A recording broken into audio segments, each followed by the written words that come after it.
marka cabsi la dhihi karay 16 kiiba cabseen dhacday 22 odaygii dadkii reer xasanada hortaan ma jirin kolkaan itaal kale hadaan dhihi waayay alaabo kaleeto hadda oo aan Itaaliya ayaa aqbali lahaa haddii run la sheegay dawladdu maaha kursiga faadiyas waxaan ma asaga fahad rag badan buu ku hor istaagay inay baarlamaanka soo galaan seen speaker u noqono iska cad hadii la yiraahdo waa la challenge karay walow wareysigiisa markaan dhageystay aan u qiimeeyay oo qof iska stress qabo madaxweynihii madaxweyne maxamed Cabdullaahi Farmaajo waxa ugu badnaa uu wax ku waayay lagu dhaliilay fahad ayaa maskaxda ka haystay isagii uu ku dhaliilaya wareysigan waxa 6 milyan 600,000 ku filayd baa in la yiraahdo waraaka tag meesha leen 4 qof 5 qof baa meesha jooga odayga saaxiibka marka meeluhu ka galay airportka Djibouti oo kale aan war ka maqlay oo saaxiiba diyaaradda Turkish Airlines baa waday Turkish Airlines Soomaaliya isaga iyo dadkii ishayay ayaa diyaaradda waxay ku dhaheen khatar bay ku sugan yihiin dadka diyaaradda ninkaas saaran عرضku waxay leeyihiin guddiga madaxa banaan madaxweynaha sameystay gudoomiyaha madaxweynaha dhankiisa ka socda xisbigiisa ku jiri jiray qalabka iyo waxyaabaha kala duwan ee doorashooyinka lagu qabanayo baarlamaanka Soomaaliya oo samarinay madaxweynaha jabkiisa ka bixinay marka sidee ula tartanaa madaxweyne dhammaan guddigii wata gudoomiyihii isaga wata qalabkii lacagtiisa ku bixiyo baarlamaan ay soo marin miisaaniyadii sidee ula tartami karnaa doorashadaas kuwaas waa secondary issue wax hoose weeyaan laakiin anigu hadda xaafadan deganahay bana kuma goonayn dadnamina banaan baxay isla galabtii banaan baxay kala dhaceen oo dawladda lagu taageerayo subaxdii meel 10 talaabo u jirta guriga minraay uu ka digay Sheekh Shariif kuwaasina sharciyadii haysteen maxay ahayd dani doorasho toosan qabtay xashiiqa iga diiday uu qabana waxba kama jiraan beenti weeyaan saanay misana waayo xashiiq asaga idaacada kalaha doorashooyinkana waa loo hambaliyay meel bay soo gaareen kuwa kale hal waxa sameeyay way ka horeyso leeyahay waa markaas waxa shaqo hambaliyay inuu isku caanasho waro doorasho si isku caanasho ma nin baa isku caanasho kara Soomaaliya dadka dal isku caanasho saab isku caanasho mu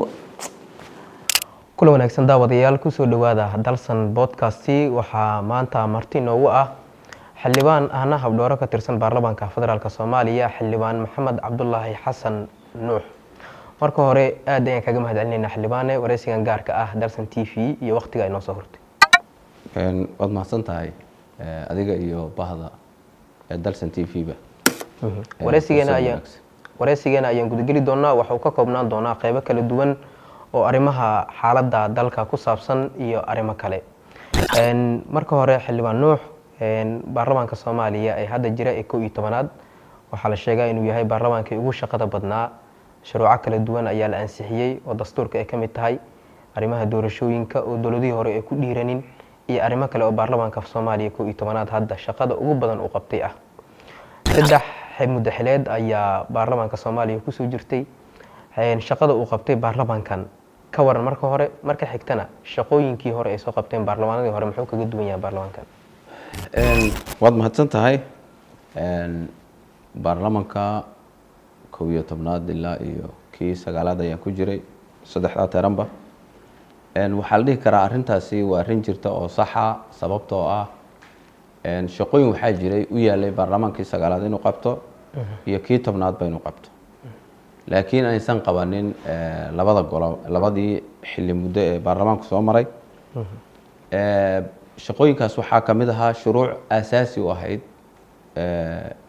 nidaamka nabadgelyada Soomaaliya oo ugu horeeyaan shuruucdii la xiriiray la dagaalanka argagixisada ha noqoto dhinaca argagixis ahaan iyo ha noqoto dhinaca hay'adaha dabagalka oo ay kamid tahay hay'adda sirdoonka oo runtii iyadana sharcigeeda uu baarlamaankan meel mariyay horeyna shuruuc kaleeto oo aad u quseysay oo tan la dagaalanka argagixisada iyo la dagaalanka meelaha argagixisada ka quseysa dhaqaalaha sidiisa oo kaleeto shuruuc ku saabsanaydna baarlamaankan uu mariyay inta waxa ka guda weynaa oo la dhihi karaaba uu meel mariyay dastuurkiisa darteed marka shuruucdii ugu badnayd uguna muhiimsanayd wadanka Soomaaliya baarlamaanka 11aad ayaa runtii ku guuleystay labadii gole een kasoo midka ahaana ajendaha way ugu jirtay inay meel mariyaan. saa darteed waa la siin karaa inuu yahay baarlamaankii intii aan la shaqaynay ugu shaqada wanaagsanaa. keliya lama dhihi karee baarlamaanadii Soomaaliya soo maray kii ugu wanaagsanaa inuu yahay ayaa la dhihi karaa xataa. arrimaha dastuurka markii loo eego doodo badanaa ka taagan oo dhanka mucaaradka ah. waxay leeyihiin dastuurka qaybihii kala duwanaa ee xildhibaanada badi kama aysan qayb gelin oo dowladda hadda jirta ayaa ansaxsatay.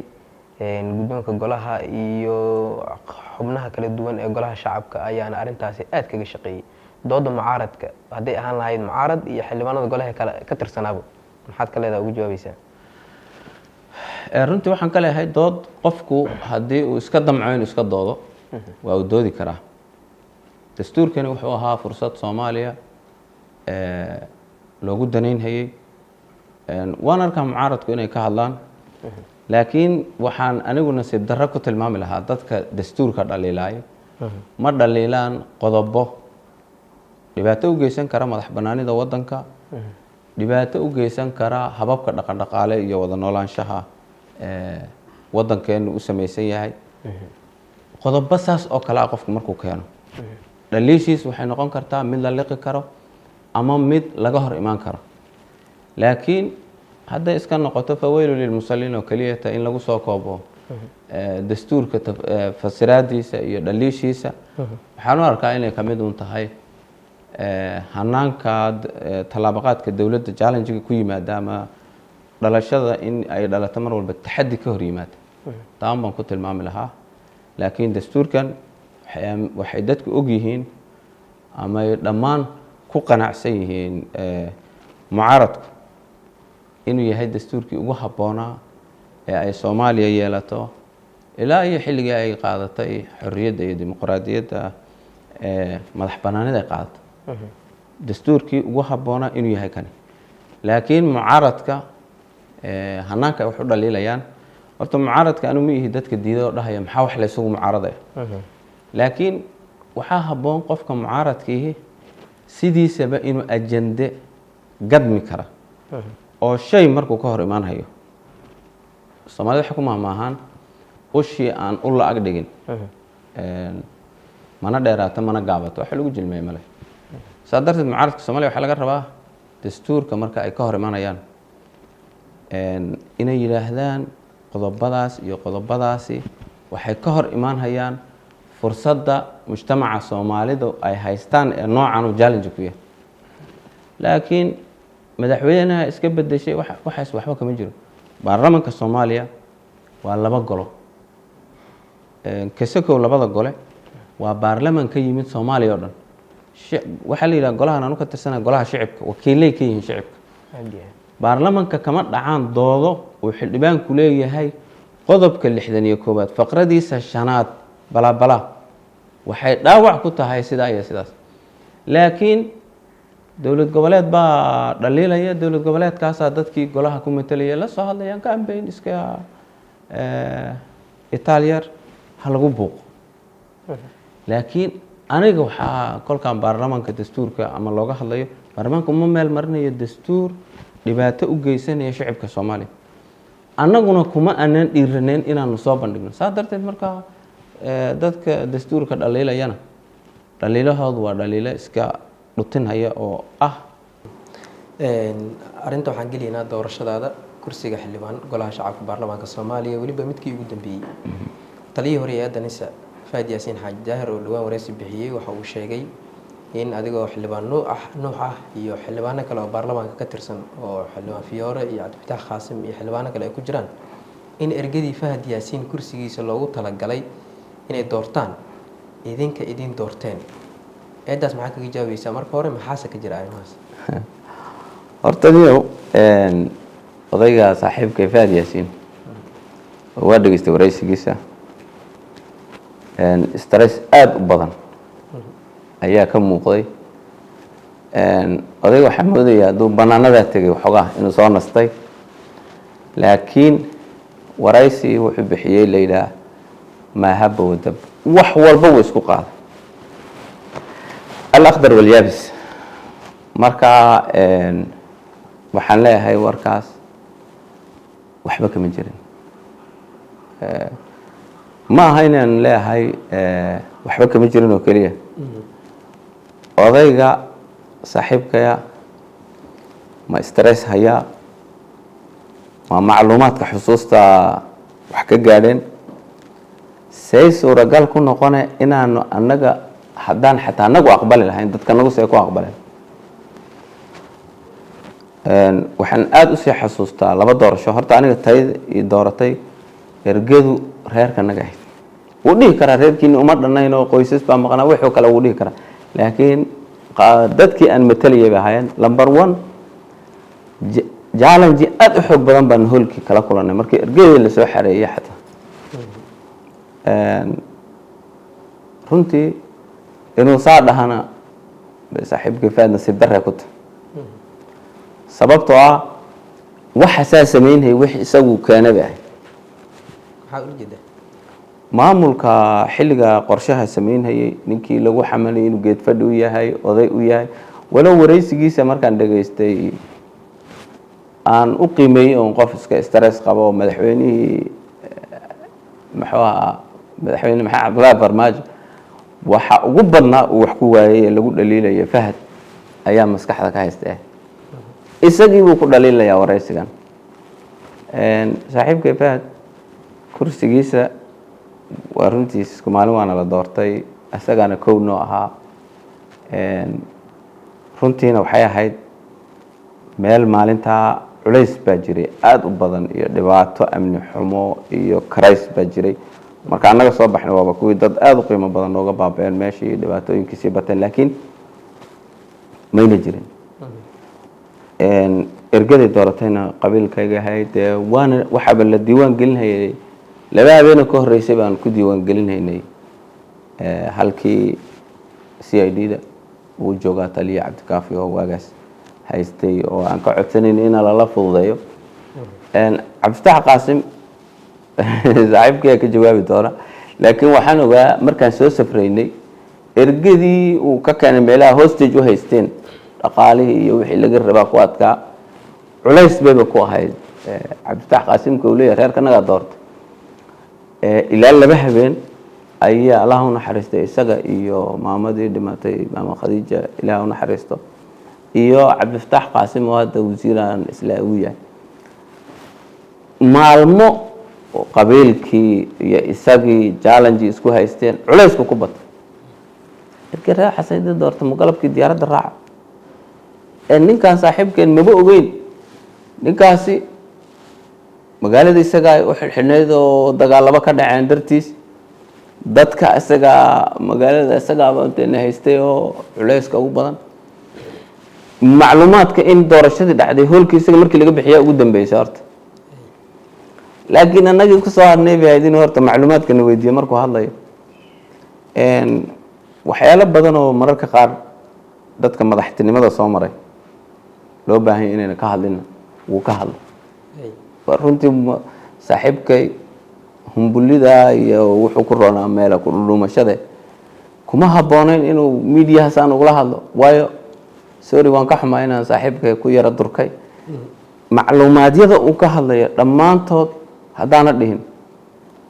80% maangal ma ahayn weliba tan oo annaga nagu sheegay kuwa lamidoo kale arkay marka I don't know odayga saaxiibkaya meesha dharbaaxad uu ka gaadhay uu saa xusuusta ugu lumiyay marka waan ka xumahay saaxiibkay haddaan waxoogaa ku yara durkay laakiin inuu yidhaahdo 6 xildhibaan baan dooranay oo beeshaydu 7 xildhibaan bay leedahay waxaas oo kale inaad media la timaad waxaas oo kale waxyaalaha looga hadlay ahayd meelaha dadku isku ku kaftamaan ida cafeteriooyinka iyo xafiisyada wixii looga hadlayay oday weyn oo de humbulidiisa la islaa wax macquul u sheegaya inuu waxaas oo kale sheego very sorry ergada xildhibaan Nuux iyo xildhibaanada kale uu sheegay dooratay markii asaga doorashadiisa ay dhacday ergadiisa hoolka markay ka baxeen qaabka ergadiina ay ku imaadeen sida u joogeen sharaxad inaga sii ergooyinka horta waxay degayn meelay degay waa naloo sheegay waxaana lagu yidhi sidaasaad u kala gelaysaan jadwal bay guddigu sameeyeen jadwalka ay guddigu sameeyeen aniga iyo dadkii u dambeeyey baanu ahayn aniga dhowr qof baa iga horreysay waxaan si fiican anigu u xusuustaa ninka la yidhaahdo cabditax qaasim oo laba meelo isku dhow ergadu noo deganayd aniga isaguna aanu calaaqo badan lahayn yaan xasuustaa anaa galay aniga markaan galay ergada in badan baan banaanka ku haynay oo oomeen oo la rafaaday oo culays badan bay nagu ahay marka anaga gelaynay dadka keli waxaa fadhiyey waxaa shaqaynayay guddiga ergadii kalena way ka baxeen markaan soo galnay waa iska garanaysaa doorashada dad guddiga kamid oo na challenge garanayay baa iska jiray ma wada ahayn guddiga laakiin shakhsiyaad baa iska jiray waxbaa inagu xujeeyeen waa laydinka horeeyaa waana hoolka lagu gelayana dadku aad waxay u danaynayaan in qof walba la hormariyo doorashada waa aad bay culays u tahay marka annaga baxabana la yidhi waa laydinka horeeyaa kadib guddigii baa dhexdoodii buuqay qolooyin annaga kambatnahayo aada noo taageerayay iyo kuwa kaleeto xogaa kadib qoladii guddoonka guddiga nin oday ahoo fiican baa joogay guddoomiyaha guddiga ahaa isagaa markaa yidhi waxba me ergadan waxa la xareeyo cabdifatax qaasina uu iga dambeeyey la xareeyey kadib baa anigana gudaha laysoo geliyay midda kale waaba la duubayay qofku markuu gelayo doorashada waa la duubayaa qofku markii la yidhaha hebel baa guulaystay wuxuu tegayay hadal jeedintiisii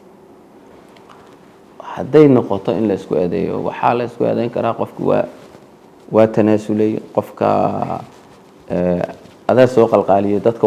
waxaasoo kaleeto suuqa way yaalaan dadku way dhahan laakiin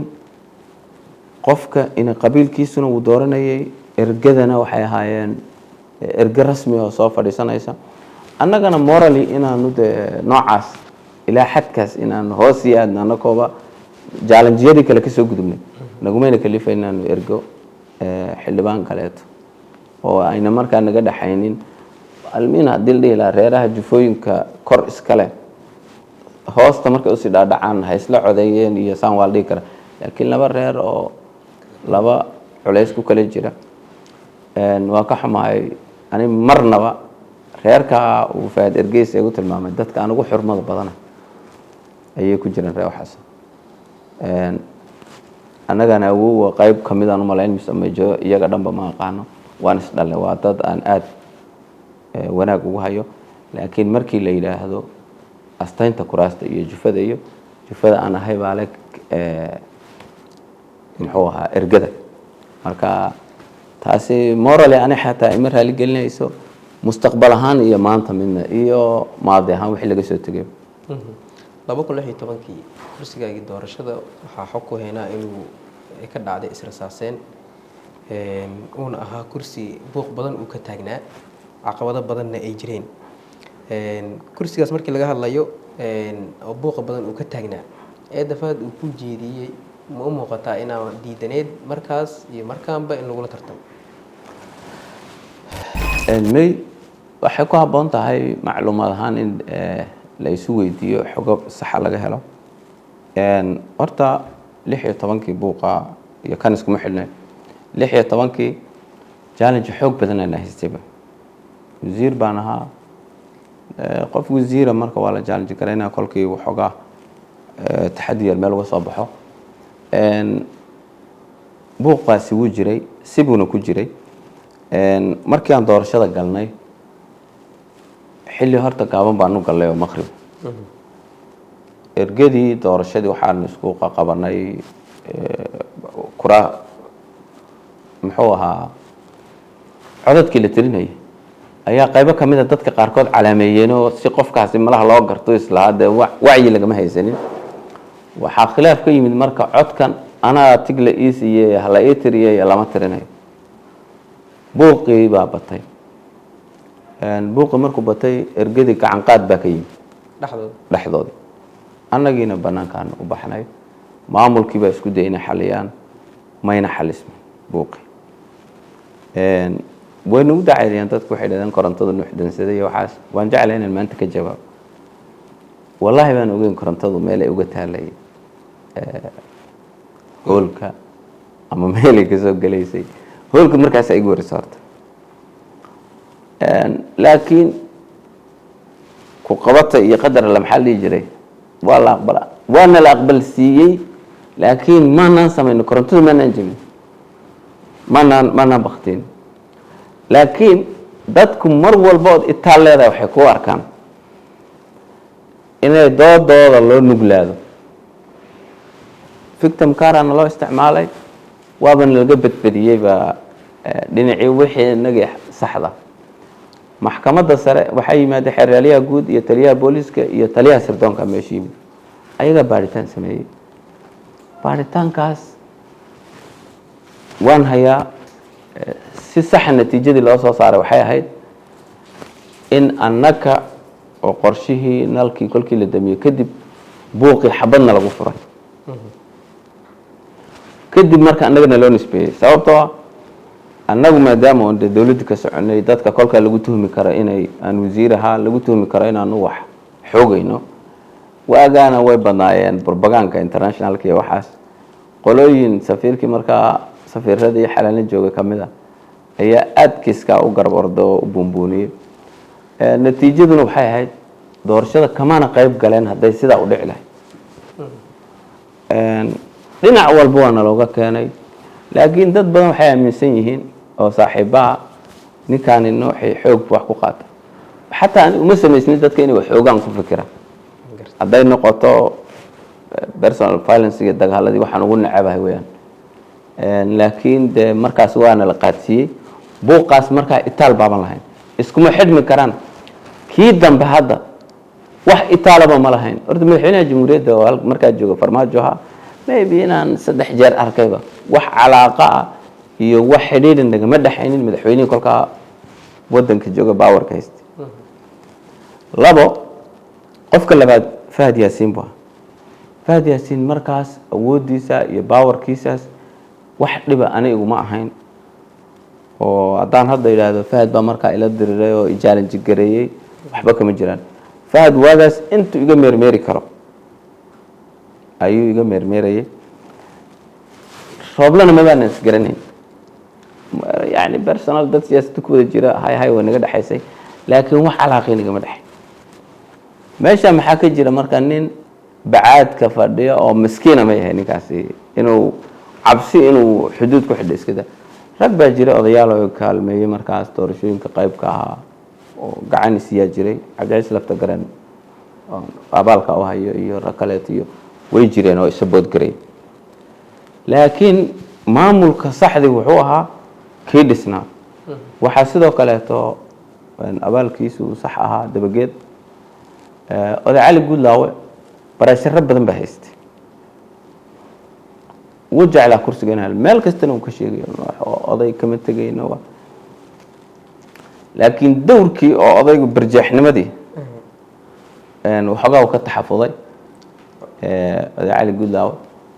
laakiin dabageedoo kale iyo rag kaloo saaxiibaa ma tirin kara dadkii taageeraya aad bay u badnaayeen aad bay i taageereen dadkaas cali guudlaawe culays nooc haystay يعني علايس سياسات بدن بحيث إن هذا كرسي هذا هنا كل جي ما هين سياسة بقى مدحوينها ستيت مركي الدولة الفدرالية كمرة بيكحوا بدنتا وأنا كيت على بدنتا معمول كمركا جرينا معمول وحقا كيران نول بوها اسبوع حارنت يقفك إن سي وحلو لا تصير إن ماشى وحلو بدل هاي لكن runtii uu dadaalay itaalkiisa alguuda oo amaan buu ku lahaa rag badan oo sidaas oo kale weeg ahaa inuu farsamo badan ku soo saaray isagoo dagaal iyo wax sameeyay inuu odayba si dhabarka uga taabtayba inuu rag badan xoog gacan u siiyay laakiin aniga wuu jeclaa runtii laakiin babac dhigista farmaajo waa laga xigsaday laakiin rag badan oo kale odayaal ninkaas soo saaray marka cabsi la dhihi karo 16 cabsiin dhacday 22 odaygii dadkii reeyo xasanada hortaan ma jirin kolkaan itaal kale haddaan dhihi waayey alaabo kaleeto hadda oo aan itaal yara ayaa aqbali lahaa marka waxaan isleeyahay waxay iska ahayd wax hawas arrinta kursigaada intaasaan kaga baxno Fahad Yaasiin kursigiisa oo buuq badan uu ka jiray ugu dambeyntii kursiga uu waayey maxaa xog ka haysaa waxa uu sheegay in 3 dowladood ay la dirireen $6 milyan lagu bixiyay wasaaraha hore Maxamed Xuseen Roble dagaal badan oo la galay dowlado badan oo eedeeyay Imaaraadka ay kamid tahay oo aad kaga soo horjeesay uu sheegay xog maxaa ka haysaa kursiga Fahad horta saaxiibka Fahad kursigiisa waa la challenge gareeyay laakiin ma aaminsan waxa uu sheegay 6 milyan ma aaminsan dowladahaasna iska xigtay haddii run la sheegay dowladdu maaha kursiga Fahad Yaasiin waxa uu asaga Fahad rag badan buu ku hor istaagay inay baarlamaanka soo galaan seen speaker u noqono iska cad hadii la yiraahdo waa la challenge gareeyay challenge wax adduunka ka jira oo nidaamkii uu isagu markaa lagu tuhmay inuu geed fadhigo ahaa ano personal u fiirinayno aniga marna aanan ninkaas waxaana iyo dagaal iyo shakhsi oo naga dhaxayno ixtiraamka badan u jirin haddana sida uu hadalkiisa oo anigii sheegay odayga ma xogaa stress yar baa ku dhuftay ma garanayo laakiin waxa uu sheegay dawladda waan dhageystay qaybo kale oo dhageystay Djibouti oo kale waan dhageystay oo airportkeeda lagu qabsaday oo sheegay macluumaadyadan hayay kuwa aad bay ugu duwan yihiin macluumaadyadan anu maqlayo yaqiin toos ma naqaan laakiin macluumaadyadan maqlayo kow dadka challenge gareey dadka xamar joogo isagoo xamar ku challenge gareeyana horta Maxamed Xuseen Roble waa is challenge gareeyeen Maxamed Xuseen Roble horta qofka ninka kursiga u diiday ciduu rabo oo Soomaali gacan ha u noqdaan Soomaaliyana niyahow waxa qofka aad buu weeg u yahay haduu yiraahdo ajnabi haysta dawladaha kacaanka iyo waxaan dadka waxay ku mashquuliyaan kor baana laga haysta ani ma aaminsani Djibouti iyo Imaaraadka dawladda kale oo ma garanay wax allaale iyo wax kursiga Fahad weyn oo itaalahay waa dadku waa nici karaan laakiin dhaqaale ay ku bixiyaan oo 6 milyan lagu tuuro waxa 6 milyan 600 kun oo ku filayd baa in la yiraahdo waraaka tag meesha leen 4 qof 5 qof baa meesha jooga odayga saaxiibka marka meeluhu ka galay airportka Djibouti oo kale aan war ka maqlay oo saaxiiba diyaaradda Turkish Airlines baa waday Turkish Airlines Soomaaliya isaga iyo dadkii ishayay ayaa diyaaradda waxay ku dhaheen khatar bay ku sugan yihiin dadka diyaaradda ninkaas saaran halkaas challenge ugu yimid diyaaradana waxay xaq u leedahay markii khatar loo sheego dadka ay wado inay ku celiso meesha ka keento laakiin dawladda Djibouti hadayba sidaa sameyn lahayd horta markaas intuu maxkamad tagu hebel iyo hebel baasaan ugu sameeyay inuu dhahay ma saaxiibtinimo igama aha laakiin sida saxda ah dhabtii horta arintaas Djibouti anu mar baan macluumaad ka raadiyay isla markaas isla maalintaas laba Xasan Madow ay soo dayay Cabdullaahi Cabdinawi qabsaday nidaamka Djibouti kooga nidaam isla socdo ahaaye ma inay jirto uma malaynayo waxa kale oo aan maqlayay waraysiisa kamid aha nimanka ay horta faadinay si ugu yar buuxan u maleeyo nimankii ii sheeg waagi maxkamadihii Malizinawi la socday Ismaaciil Umar iyo waxaan ka maqlay marka logically aniga sax ila ma saaxiibka Fahadna waxay is hayaan waa Soomaaliya ajaanib hadda ilaa xadka ku mashquulsan dalalku ku nool yahay oo dhanba ajaanib joogan Kenya ku noolaa oo hadda ka yimid oo waxba u dirsanin Qatar baad joogay Turki buu joogay meel kasta joogay cid wax u dirsanaysa Fahad Yaasiin asaga ma wax isku tuhmay waa ma muxuu marka waxaan uu sheegayo waa la qabtay diyaaradda Turkish Airlines baa niman dhalinyaro oo Soomaali oo challenge u arkayo iyo ra'iisul wasaare markaa joogay xukuumadda markaa joogtay oo iyagu markaa aaminsanaa inuu muftaaxu shar yahay ayaa challenge gareeyay nimankaasina way isqabteen isaga iyo Maxamed Xuseen Roble xilkii ayaa ka qaaday Fahad Yaasiin nin taliyo ahaa xilkiisa iska haysta waxay uga qaadeen challenge-gaas saameyn ku lahaa kursigiisa. wax kale oo saaxiibkayniyo maanta waad igu dadajiseen aad uma sii rabin ninkii ahaa Maxamed Farmaajo oo u haysta maxkamadda waa arkay ma aaminsanay sababtoo markaaba muu ka tago oo markuu ku fahmay faad saaxiibkay doorashada Farmaajo muxuu uga qayb qaatay muu ka tago markii waxa ogaaday xogtaas muu ka tago mar damba habkii loo maamuusi lahaa siyaasadii waxaan la isku qabtaan maqlay aniga marka ma aaminsanay faad kursigiisa qaabka uu waraysiga ku dhiibay inuu qaab shaqo lako waliba saaxiibka waraysigaas kiisi ma ahayn itaalka laga filayay aad buu mustawaan ugu hoosay marka dhammaan eedaha u jeediyay kursigiisa iyo kuraasta kala bax kama jiraan meelaha waxaan aaminsanahay inuu ahaa waraysi nin oday stress qaba u jeediyay waraysi qof aad wax u fahansan u jeediyay maalinkaas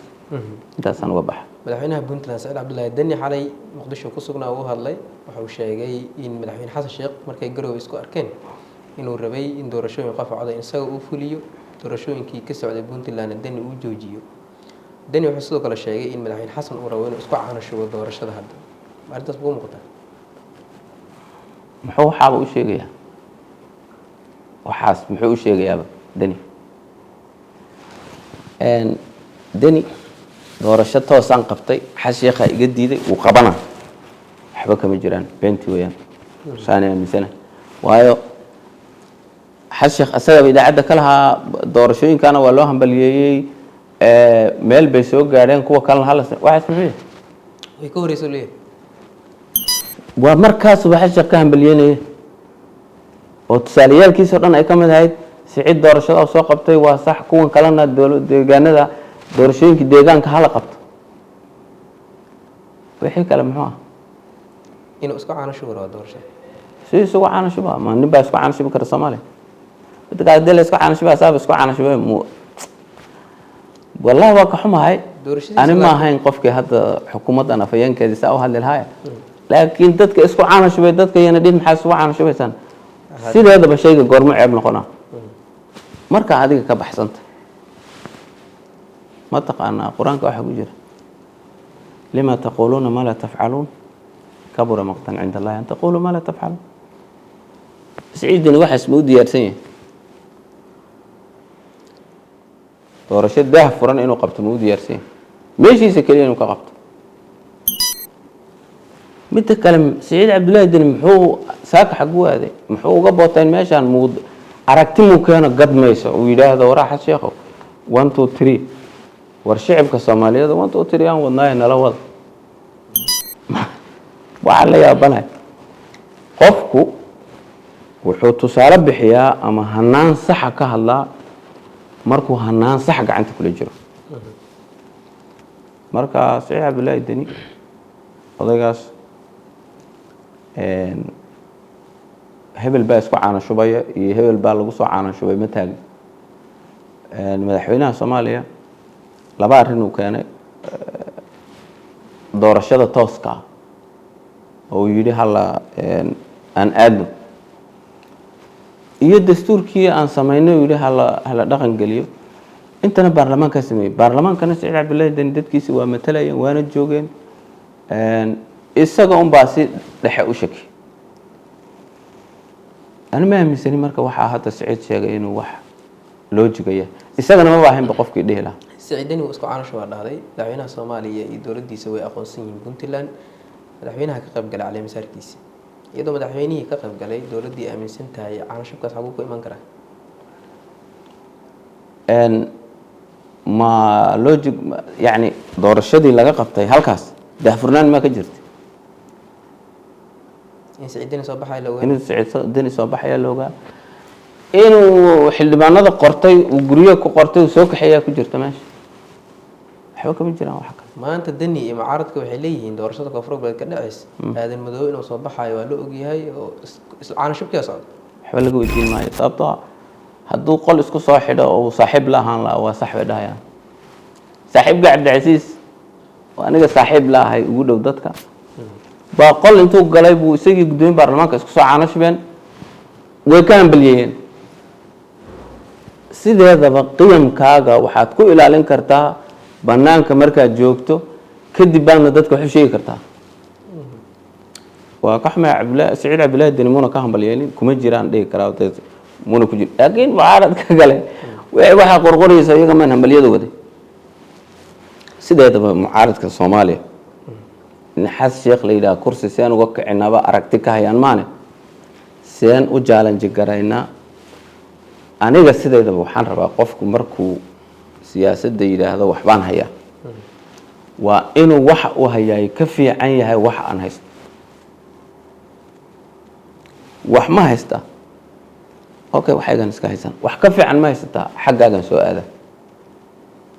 لكن معارض كصوماليا وحاس شيء خي وح كفي عن الدهيان ضدك راعي لاني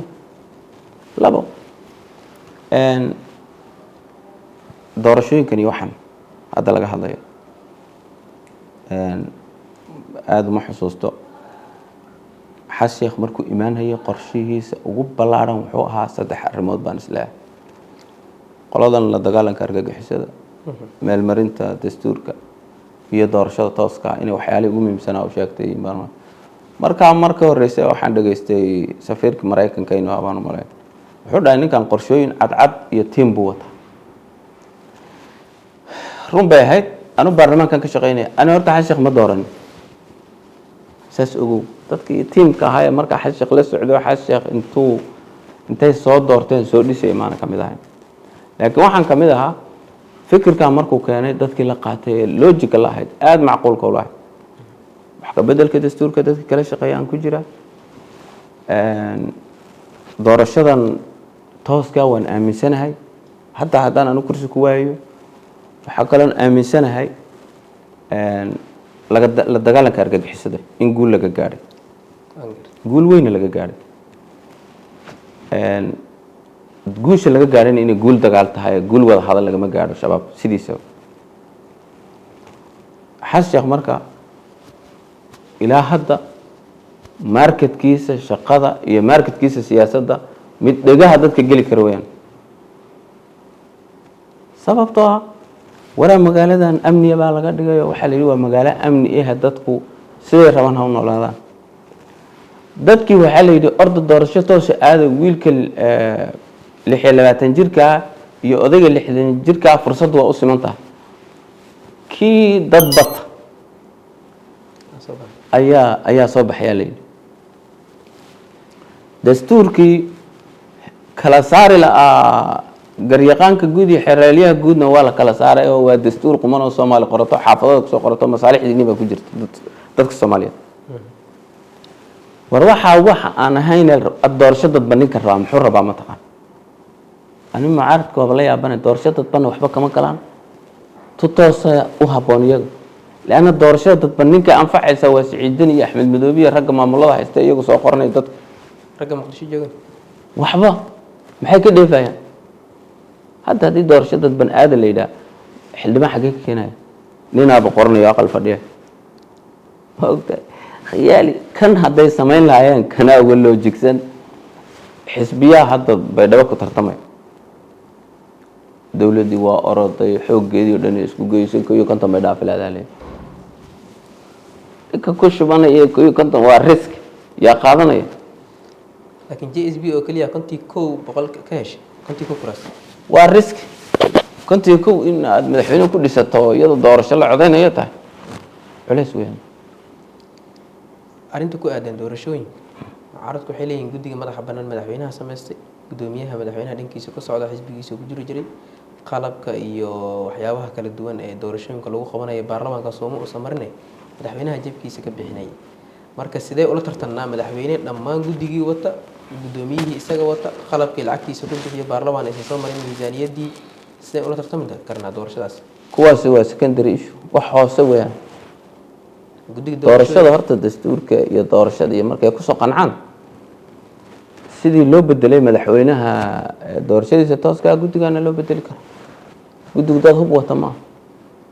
niman technical shaqo loo dirsaday weeyaan kuma habooni iyo hebeliga leex waligeedna waa la sameyn jiray qalabkana dawladda Soomaaliya hadayba keentay qalab oo wax lagu dooran karo adeeg ay bixisay maxaa adeeg ku leeyahay labo adigu ma qalabka iyo eedaas waa wax aan ilqabataba mahaba doorashadu inay toos tahay kusoo qanac kow labo cabashadaadu 1 2 3 ha noqoto oo ah guddiga waxbaan ka sheegan maxaa uga sheeganaya guddigan waa dad Soomaaliyeed oo aqoon-yahana oo wax garanay ma garashayna lahayn okay waxaad ku durtay siyaasad qof mid ku dur bixi kaad isleedahay waxbuu qaloocinaya soo qabo dur wuu ka tagayaa laakiin madaxweynaha wata wax ka badan mucaarad Soomaali waa kalaan madaxweynaha wata ma siyaasadda lagu maamula madaxweynaha wata iyo hebela wata macquul ma waa inay noqotaa mucaaradku waxay sheegayaan horta koow inay aqbalaan waxa shacabku rabo ah doorasho toos labo horaan soo sheegay dastuurka qodobada ay diidayaan ee iyaga xanafta ku ah inay sheegaan ma jiro laakiin Cabdikariin iyo wiilasha technicalka meesha ka shaqeeya haddana madaxweynaha soo qorta war waa la bedelay wax aragti keena dastuurka qodobada qaar haday sheegaan ma laga laabana ma laga bedelay shalaba shalaba laga laabtay logic wax ah haday keenaan waa laga laaban mee waa laga saari baarlamaankana ka saari haduu wax qaldan sax ku hadlay wuxuu yiri hadii uu tagto madaxweynaha qodobkan bedel lagu bedelay qof kale haduu tago bedela marka dastuurkii baarlamaanka ansixiyeen qayb in dhinacyo loogu sii bedelo kalsoonidii baarlamaanka soo bedelaysa horta baarlamaanku maslaxada Soomaaliya u jooga qofku wax sax markuu kan Cabdiraxmaan Cabdishakuur weligiis muuna qodob hebel hala bedelo horta isagu dheh Cabdiraxmaan Cabdishakuurna dadka xasan shakhs kaga programsane iska cadaysan weeyaan saaxiibka maan ku degdegay Suuriyaanka xamaay yaani luqadiisa ay leeyahay baarlamaankan waa saas oo kale baarlamaanka ma jiro su'ulaha la islaamu tagi maanta u dambeysay uu fadhiyo u diidanaa baarlamaanku bacaynay adiga hay'adda markaad rabto inaad caydo soo daahir mitid adigu ka baxay iscaasil xagga tag waxa dhada meeshaasi waa meel xun kuma jiray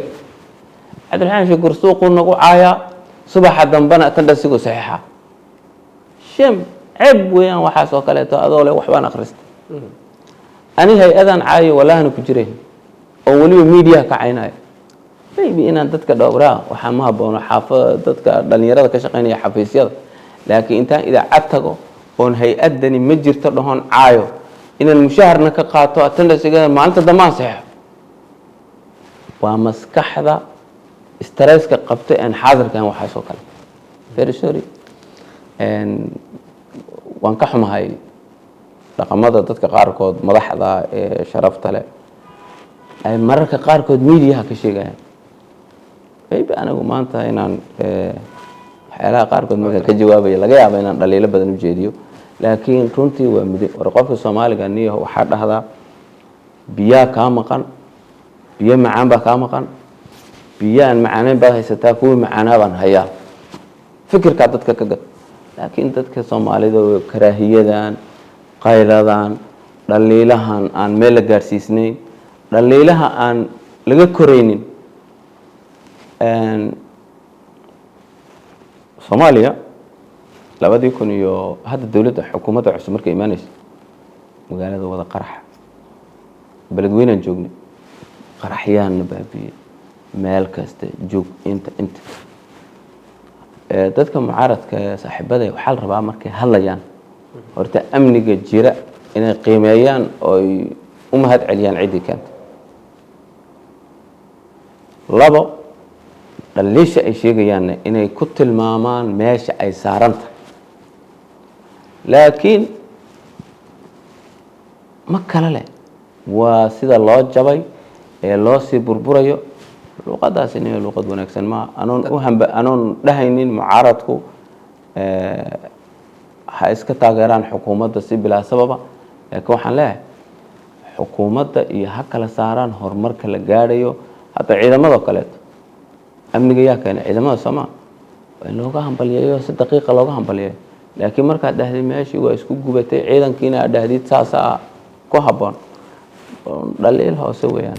dadka madaxweynaha qaldayo oo erayada uu aad u jecel yahay u sheegay oo dhahay madaxweyne waa guuleysatay dastuurkii la ansixiyay doorashooyinka la aaday wadanka waa hogaamisay isbedel ku sameysay amniga ku sameysay dadka dhahayo mucaaradka waxay ku eedeeyeen baarlamaanka guddoonkiisa iyo saaxiibada u dhow oo baarlamaanka guddoonkiisa aday qayb ka tahay arrintaas ka waran annaga waana la dhaliili karaa waayo xafiis guddoon haddaad joogto ama xafiis madaxtinimo markuu qofku joogo waa xaqooda hana dhaliilaan laakiin maxaabad saas dhihi madaxweyne isaga bannaanka taagane midda kale madaxweyne xasan sheekh oo kaleeto maba ahaba dadka oo intaad u humbaaleyso wax usoo sheegayso waad guulaysatay alaabaha maamulkii horaa kaga fiicnaa asaga farmaajo inaad sacbisi taasaa kaga habboonayd ninkaa horaa iga taga duu ku dhaco ninkaa farsamo kale u sheeg laakiin wuxuu jecel yahay miidiyaha ugu hooseeyaa shaqeeya soo maa dowladda xasan sheekh markii si saxa loo hadlayana guulaha ugu badanay gaadhay miidiyihii saa wax u kale igu sawiriya alaabaan loo jiray soo maahayn aawe laba annaga baarlamaanaan banaaye baarlamaanku inuu yidhaahdo waa la guulaystay waa la booday shaqadiisa kama mid ah baarlamaanku waa la hogay waa la jabaa shaqo waaba mu'asaso kale oo madax bannaanba laakiin tan kama mid aha marka guddoonka waa la eedayn karaa waa xafiis madaxeed mucaaradku laakiin eedoodu waan qiimeynaynaa waanana eedayn karaan oo madax baan unahay saasaan isleehay qodob dastuurka ku jira wuxuu sheegayaa in qofka uu yahay banaanbixi karaan banaanbaxay dhigi karaan mucaaradka banaanbaxyadii lasoo dhaafay khamiistii aan kusoo gudubnay ay dhigan lahaayeen waxay u baaqdeen in guryihii ay deganaayeen beebayaal lagu horjaray dadkii geli lahaa aan loo ogoleen kuwii kasoo baxaya guryihii ay deganaayeen loo diiday stadium conis la iskugu taga markii la dhahayna dadkii halkaas gaari lahaa laga hortegay marka baarlamaanka Soomaaliya iyadoo qodob dastuuri ah dastuurka uu ku jiro is-hortaagaas yaa sabab horta anigu kama shaqeynayn laamaha amniga banaanbaxa markii sharciyadiisa la fiirinayo xukuumaddu waxay tidhi in ruqsad loo qaato qofka muwaadinkiina inuu banaanbaxo maadaama xaq u leeyahay oo xaqa muwaadinka tahay banaanbaxa iyo inuu banaanbixi karo maadaama oo securitygeenu mar walba uu u baahan yahay in xoog loola socdo dhaqdhaqaaqyada oo ay jiraan niman dhalinyaradu ogtihiin nimankii shabaabkii taxadar badan ay ka qabto dowladdu hanaankan lagu xasiladay amniga magaalada muqdishona uuna marna ka maarmaynin gacan bira iyo ilfeero dheer in lagu hayo dhinacaas markii laga fiiriyo dowladdu waxay u xadiday baa la sheegay meelo ku habboon inay dadku ku banaanbaxaan sidii xukuumaddu ay sameynaysay oo garoomada ciyaaraha in lagu banaanbaxay ahayd heshiis arrimahaas laga gaadhay oo maamulka amniga iyo maamulka mucaaradku ka gaadheen ayaan maqlay inuu fuli waayo taasaa waxay keentaan maqlay banaanbaxo inuu habsaamo ama dib u dhac ku yimaado waxaan soo marin marka wadadii ku habboonayna marar badan waa laga yaabaa inuu dib u dhac ku yimaado marka mucaaradka waxay ahayd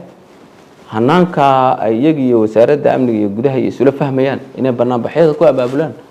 laakiin anigu hadda xaafadan deganahay baabuur beebana kuma goonayn dadna mayna banaanbaxay isla galabtii banaanbaxyo kala dhaceen oo dowladda lagu taageerayo subaxdii meel 10 talaabo u jirta guriga minraay uu ka degay Sheekh Shariif kuwaasina sharciyadii haysteen maxay ahayd maba aragba kuwaas laakiin sideedaba banaanbaxa cid kasta xaq u leh maxay kuwaas ka banaanbaxayaan banaanbaxa qolaaba sheegatay kuwan maxay sheegayaan dowladda ku taageersanay dowladda Korea ayaan baa dad taageersan yihiin laakiin banaanbaxa laga hadlayo isweydiinta leh waa kii mucaarad su'aal kale ma la isweydiin karaa haddii adig weydiiyo ma laga yaabaa odayaasha mucaaradka in dad ku yaraadeen sida ay sheegeen dadkii u imaan lahaa laga hortay waya mayba dadku ku yaraadeenba iyaga in la weydiiyo ku ficnay qayb ugu dambeeyay wareysiga mareena su'aal ugu dambeeyay xalana waxa ka dhacay shir gaar ah oo u dhaxeeya dowladda iyo mucaaradka laba maalin la isku laabtay shirka ugu dambeyntii natiijadaan ku soo dhamaaday dowladda warqad ay soo saartay mucaaradka ku eedeysay fashilka shirkaas mucaaradka warqad ay soo saareen dowladda ku eedeeyeen fashilka shirkaas rajo intee laga qabaa in marka la dib isku soo laabto la wada hadlo waxaan aaminsanahay dadka Soomaaliyeed mar walba wada hadalku waa u furan yahay Soomaalida siyaasiyiinteedu mid bay aad ugu amaanan yihiin mucaarad iyo muxaafad calool ku hayn ma qaban fara badan waan aaminsanahay albaabkaasi inuu yahay munaasab inuu sii furaado laakiin macluumaadka labada warqadood iyo maxuu ahaa shirkuba kulligood teeram aad u gaaban bay ahayd mucaaradkuna intii ay sheegayeen bay war-saxaafadood ku soo saareen dowladduna intii bay ku soo saartay shirkaasina shir aad u kooban oo 6 qof u ah macluumaadkan haysto marka maxaa la yidhi waqti gaaban hadalkiina shirkaasi natiijadiisu waxaan u malaynaa in shirde ku saabsanaa in ajenda la sameeyo haye go-aanadii masiiriga inaan lagu gaari lahayn saa darteed marka dee qolana waxay joogtaa uun meeshoodii xukuumaddu waxaan u malaynayaa ayaan horena shir bay ku dhawaaqday